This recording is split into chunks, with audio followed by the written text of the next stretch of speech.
How is it going, you wonderful people on the other side of the screen? In today's video, we are reviewing a game that I've heard so much about but actually never played. The game we are reviewing today is Project Zomboid. I know, this game is an old one. This game deserves to be in the spotlight once more. Project Zomboid was released on the 8th of November 2013 and is currently playable on Windows, Mac OS, and Linux. The game was published and developed by a studio called the Indie Stone, a small independent developer that started with 4 people from the UK and Canada that wanted to create their vision of the ideal zombie survival game. It seems like their dream came through because this game is a great experience even in 2023. You can see right away that in this game, it is not about the high graphics, which is totally fine. The first thing that hooked me to this game was its atmosphere and how scared I was of going outside, mainly since I didn't know all the buttons, so controlling my character would sometimes be difficult, but not because of a bad keyboard layout, just that I wasn't used to the way this game works or controls. The game does have this cute graphics going and it works perfectly in Project Zomboid. The game does offer some audio cues when you get discovered, but it's not there to warn you, it is there to scare you. I don't know how many times the discover cue sound made me jump. The game doesn't have any music playing in the background like we are used to, but it does have a lot of different sound cues for when you gain experience in a trade or if you get discovered. Other than that, we have the ambient silence of the world going on in this game, where the only thing you hear are zombies roaming around, banging on doors and windows or eating. After I got more experienced, I started playing the soundtrack of 28 Days Later in the background since it suited genre. After a while of sitting in my little house, I finally collected all the courage I could and got out. I was ready to discover the world and show everyone that I am the ultimate survivor.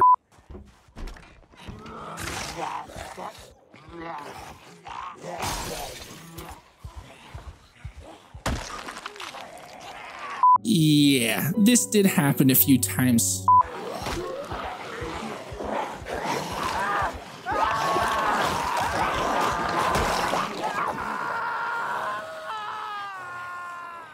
And some more.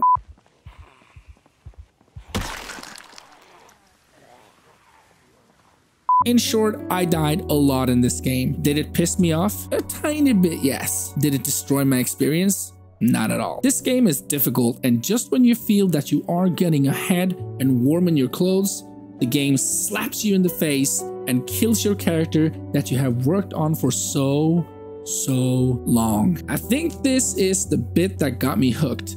Not the dying part, more the part where you try to do better and learn from your mistakes in your next playthrough. Before you even start the game, you have to choose who you are, or was before it all started. There are a lot of choices here, but make sure to read all of them to see what traits come with what profession. I went with the burglar profession since I wanted to be able to hotwire cars so I didn't have to search for keys, but that's me.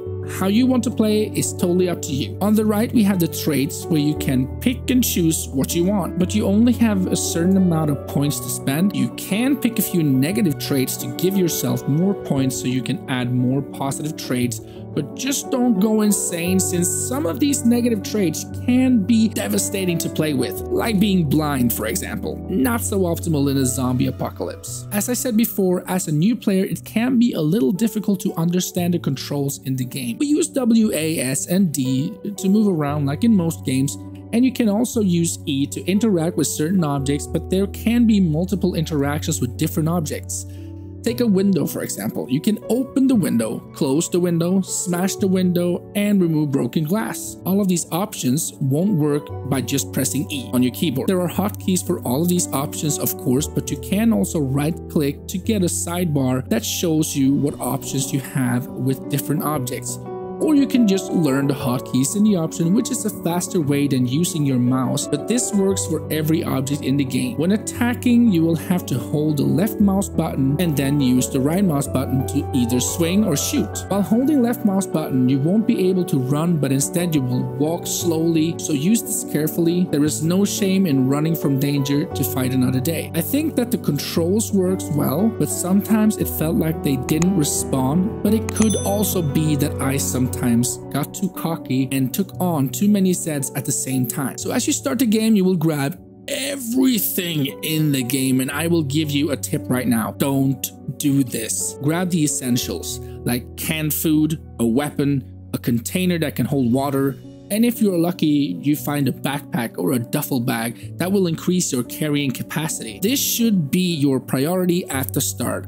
If you start grabbing books, forks, toilet paper, or other non-essential things, you will soon become over-encumbered and the game will punish you for it. So the inventory works like this. At the top middle of your screen, you have your inventory. To the left and to the right, you have items that are found in different searchable containers. On the right of these two inventory screens, you have different icons that represent your pockets, backpack, or shelves, boxes, or other searchable furniture. You just have to stand close to these containers and they will appear on the left of the inventory screen. You either double click on the item you want to grab or hold shift and use left mouse button to select and then drag them where you want to place them. I had a hard time with this in the beginning, but you will get used to it after a while. In this game, you don't level up and put out points. Instead, as you do things like sneaking, running, jumping, your skills will automatically increase. Same goes for weapons you use. If you use blunt weapons, you will gain points in that category. So basically everything you do in this game will earn you experience in a certain category. At the start of the game, you will move around a lot, gathering things to prepare yourself for everything this game will throw at you. That means you will sneak around a lot and get that skill up for free. But this game is all about preparing before more shit hits the fan. During the day, there will be a TV show called Life and Living TV, which you can watch at 12 AM, 6 AM, 12 PM, and 6 PM.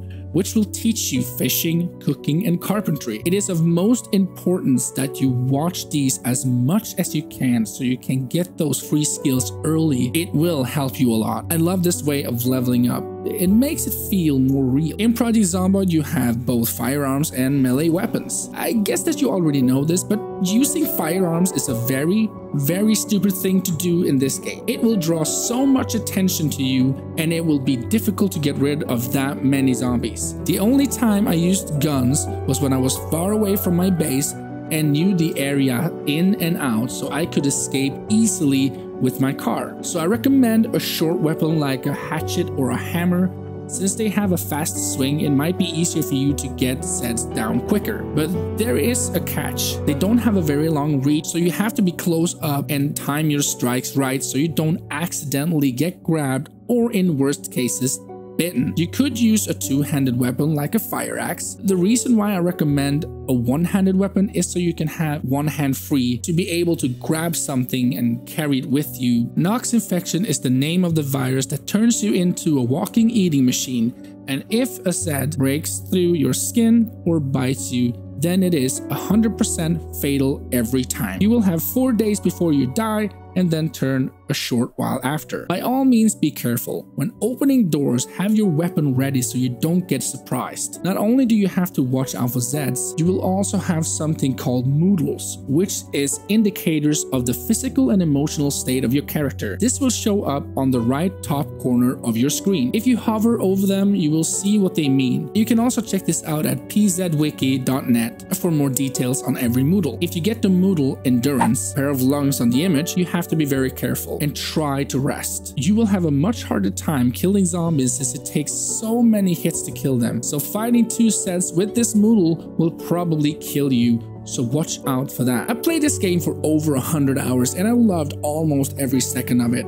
You will feel punished when you die, but it is part of the experience and you can turn off the infection if you don't want it. But for me personally, I like a game with at least some challenge. This game is definitely worth your time in 2023, and if you have not tried it, you should. Some people have complained about them not being able to loot houses since there are too many Zeds around and that they can't fight that many by themselves. Isn't that the point?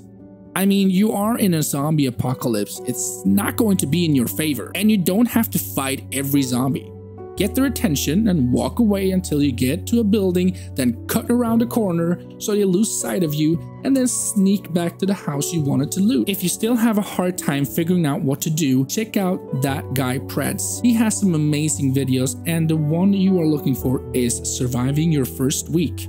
He explains exactly what you should do and why as the in-game days goes by. The final verdict for Project Zomboid is a 9 out of 10. It is an amazing game and it is something you should try out at least once. And it isn't that expensive either. The reason why it didn't get to 10 out of 10 is because after you play it for a while, it kind of starts getting a little repetitive, at least it did for me. And this is not the first survival game where I stopped after a certain point because I had what I needed and didn't see a point to continue. But I think it is mostly since I like to change games a lot and get bored after a while. Probably why I don't play MMO games that much, but it is still one of my favorite survival games. Well, that was it for this time, guys, and I do hope that you enjoyed this video.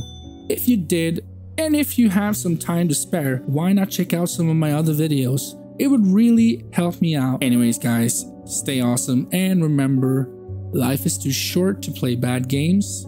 Let me help you find the best. See you guys.